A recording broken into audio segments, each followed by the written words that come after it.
pokazati kako se radi riži bizi. Potrebni su vam grašak, mrkva, luk, pasirana rajčica, maslinovo ulje i riža. Prvo narežemo luk. Prvo stavimo maslinovo ulje na tavu. Očistimo mrkvu i narežemo je u grašak.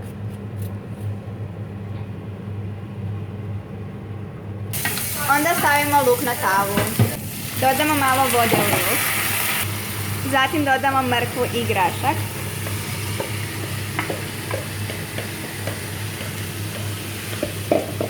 I to miješamo. Onda dodamo pasiranu rajčicu i to promiješamo. Za začine su nam potrebna vegeta i papar. Prvo popaprimo.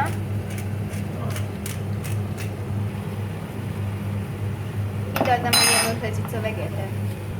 I postepeno dodajemo vodu. I ostavimo da se dinsta.